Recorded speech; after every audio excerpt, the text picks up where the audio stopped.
Hello and welcome back to Minardi Madness. No show last week, but we're back today with a lot of action in store. For today, we have a lot of things to talk about, as well as bracket predictions. March is just a few days away, so let's hit the intro and get right to it. For the tie, off the rim, and it's over. This miracle run continues. Second to midcourt. Jenkins gives it to Jenkins for the championship. At midcourt, extra pass. And again, along with Shepard, the best free throw shooter. Five in a stretch.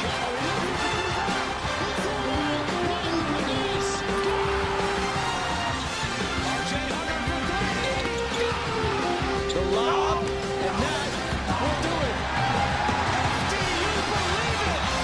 For just the second time ever.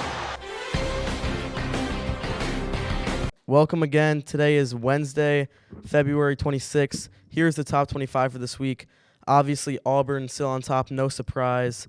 Houston moves to number 4 in the nation after 7 straight wins.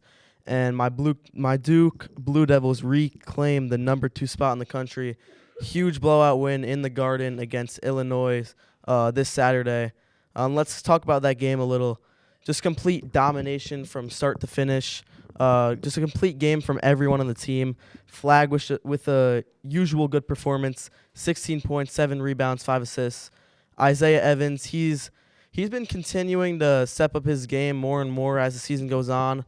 Obviously not getting a ton of playing time, but the roster is just really talented. So 17 points for him, 3 threes. He's just been a sniper all year. Really like the way that he's been contributing.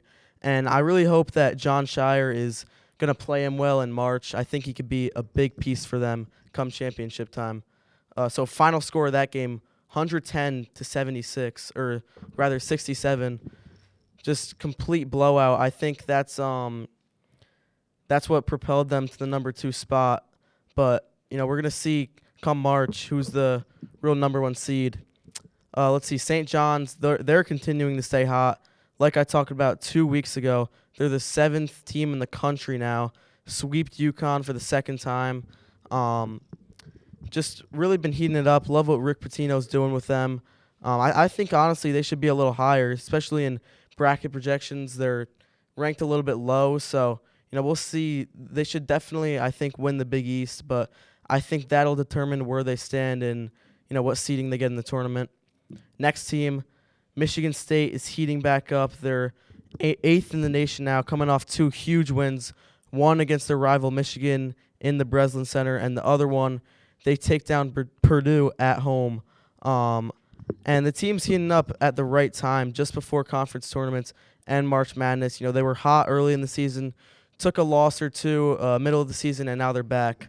So like what Tom Izzo's doing with them. Be cool to see what they can do in March after, I would say, a pretty lackluster year for Michigan State last year in basketball. But just to talk about some of the SEC teams, because obviously the conference is just doing historically well this year. Number 1, of course, Auburn, coming off big wins. They lost to Florida 2 weeks ago, but that happens in the SEC, especially against a great team versus Florida.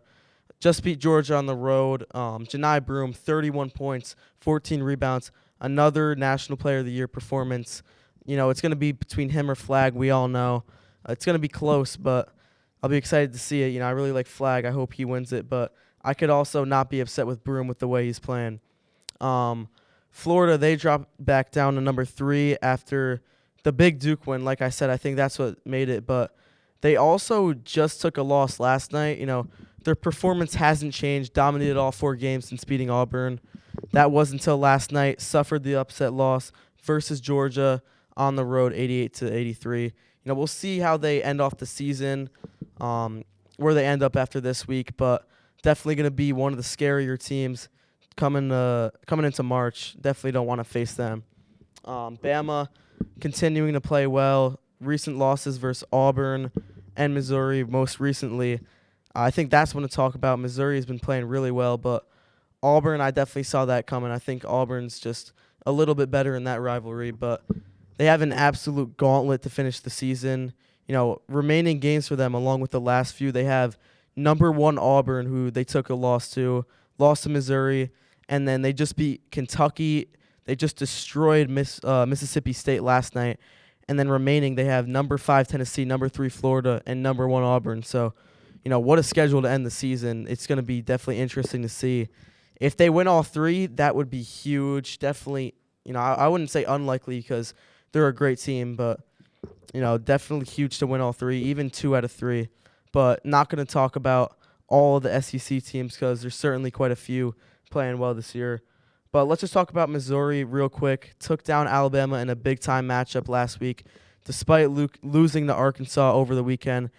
And I think this is just a team who can make some noise in March. Beating Alabama like that, been consistent all season. And versus Alabama, I would say the key player for them was Mark Mitchell. Stepped up big, 31 points. Caleb Grill as well, 25 and 10. But really missed Mark Mitchell this year on Duke. So happy to see him doing well in Missouri. And in general, the SEC is just a bloodbath this year. We're looking at around 10 teams to make the tournament, maybe even more, right on the bubble. So to wrap up this week's episode, we're just going to look at some bracket projections, but that'll be right after the short break. All right, welcome back. Let's take a look. First off, let's look at some teams in the bubble. The last 4 in, we have Nebraska, Oklahoma, Arkansas, Wake Forest. Those will be the last 4 teams projected to make the tournament. 2 teams who I think are, playing relatively well. I think Arkansas has emerged. They've had some big wins in the SEC, so I think those can definitely make the tournament. First 4 out, North Carolina, Indiana, SMU, and Xavier. I think North Carolina definitely a disappointment for this year. Indiana maybe as well. SMU, not really much expectations for this year. Xavier, though, I think a lot of people were expecting them to make some noise this year, but not that much. But we'll see what these teams can do, come conference tournaments, rest of the season. That'll decide it. And then next 4 out after that, Boise State, Georgia, George Mason, and Villanova. So really, it all just depends on what happens in the conference tournaments. Some of these teams might not make it. Some of them might, but we'll see. And then to finish it off, look at some projected seedings for some teams. Not going to look at all of them. You can see them right here, though. Number 1 seeds, obviously Auburn and Duke. And then I think Florida and Alabama, I think those can definitely change. I think Tennessee, even Houston, really. Those 2 teams could definitely see a 1 seed.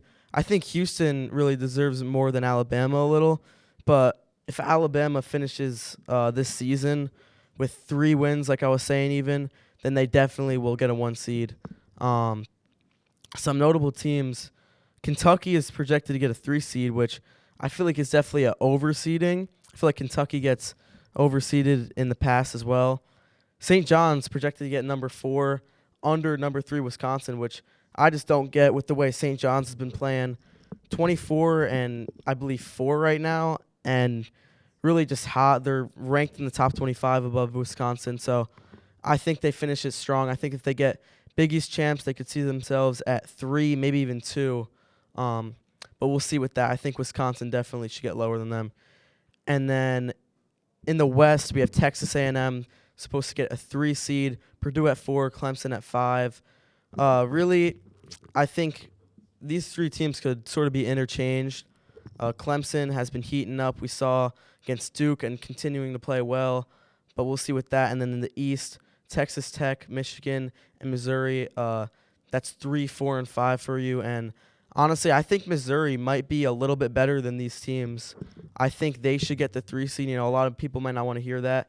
And I think Michigan, should stay right in the middle there. But these are just some projections. Don't really agree with all of them, but we're obviously going to see how it all turns out after the regular season, and most importantly, the conference tournaments, because that's usually what decides a lot. But that'll do it for today. Thanks for tuning in, and stay tuned for more because March is coming.